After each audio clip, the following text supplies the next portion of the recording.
சாயிராம். ஸ்ரீ சாயியை பணிக. அனைவருக்கும் சாந்தி நிலவட்டும். நல்லதே செய்வோம், நல்லதே நடக்கும். சாய்ராம். பார்த்தீங்கன்னா, நான் ஒரு விஷயம் உங்களுக்கு சொல்கிறேன். தீபாவளிக்கு முன்னாடியிலேருந்து எனக்கு இந்த விஷ்ணு சகஸ்ரநாமம் பேச முடியாமல் போயிடுச்சு. அதுக்கு பல காரணங்கள் இருந்துக்கலாம், அது கடவுளுக்கு தான் தெரியும். ஆனால் நான் என்ன சொன்னேன்னா, இந்த மாதிரி நான் விஷ்ணு சகஸ்ரநாமம் பேசணும்னு நினைக்கிறேன். எனக்கு கண்ணில் காமிச்சு கொடுங்க, அதுக்கு உண்டான வழி வகையை அமைச்சு கொடுங்கன்னு சாயப்பட்ட பிரார்த்தனை பண்ணேன். பெருமாள்கிட்டையும் நல்லா வேண்டிக்கிட்டேன். இந்த மார்கழி மாதம் எனக்கு அது பேசாமல் இருக்கிறது ரொம்ப கஷ்டமாக இருந்துச்சு. பெருமாள் கருணை வச்சுக்கிட்டாரு. அவருடைய கருணை எனக்கு கிடச்சிருச்சு. அதனால் எனக்கு விஷ்ணு சகஸ்ரநாமம் படிக்கிற ஒரு பாராயணம் பண்ணுற ஒரு பாக்கியம் கிடச்சிருக்கு. அதை நாம் மறுபடியும் கண்டினியூஸாக தொடரலாம். விஷ்ணு சகஸ்ரநாமம் திருநாமம் 470வது திருநாமம். நைக கர்ம கிருதே நமக. நவ திருப்பதிகளுள் 3 திருத்தலங்களான திருப்புலங்குடி, வரகுணமங்கை, ஸ்ரீவைகுண்டம் ஆகிய திருத்தலங்களை புளிங்குடி கிடந்து வரகுணமங்கையிலிருந்து வைகுந்தத்துள் நின்று தெளிந்த என் சிந்தை கழியாதே என்னை ஆழ்வாய் என்று திருவாய்மொழியில் நம்மாழ்வார் பாடியுள்ளார்.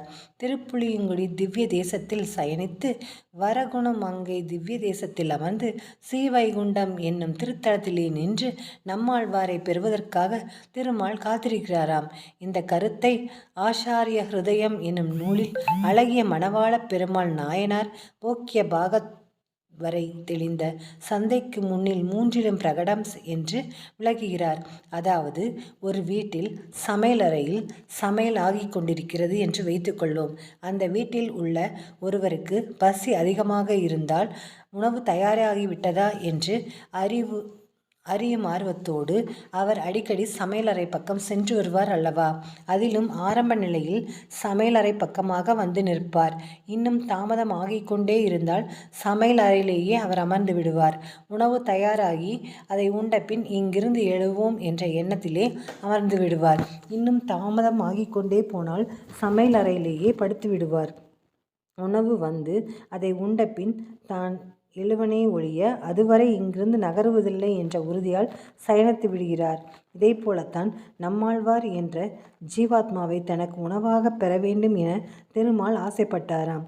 அந்த நம்மாழ்வாரின் பக்தியானது பரபக்தி, பரஞானம், பரமபக்தி என்று அடுத்தடுத்த நிலைகளை கடந்து பக்குவப்பட்டு சமைக்கப்பட்டு வரவேண்டும் என்று திருமால் காத்திருக்கிறாராம். நீண்ட நாள் பசியில் வாடியவர் உணவை விரைந்து பெறத்துழைப்பது போல் திருமாலே எனக்கு எல்லாம் என்று சொல்லும் உயர்ந்த பக்தரை தேடிக்கொண்டிருக்கும் திருமால் நம்மாழ்வாரை கண்டவாறே அவரை விரைந்து பெற வேண்டும் என்று வேட்கை கொண்டாராம். அந்த வேட்கையில்தான் முதலில் திருநெல்வேலிக்கு அருகில் உள்ள ஸ்ரீவைகுண்டத்தில் நின்றாராம் திருமால். ஆழ்வார் திருநகரி புளிய மரத்தின் அடியில் சமைக்கப்பட்டு வரும் நம்மாழ்வார் என்ற தன் உணவுக்கு பரமபக்தி முழுமை பெற்றுவிட்டதா என்று பார்த்தாராம் திருமால். ஆழ்வாரின் பக்தி நாளொரு மேனியும் பொழுதொரு வண்ணமுமாக வளர்ந்தாலும் கூட அவரை விரைந்து அடைய வேண்டும் என்ற துடிப்பால் திருமால் விஜயாசன பெருமாளாக வரகுணமங்கையில் அமர்ந்து கொண்டாராம்.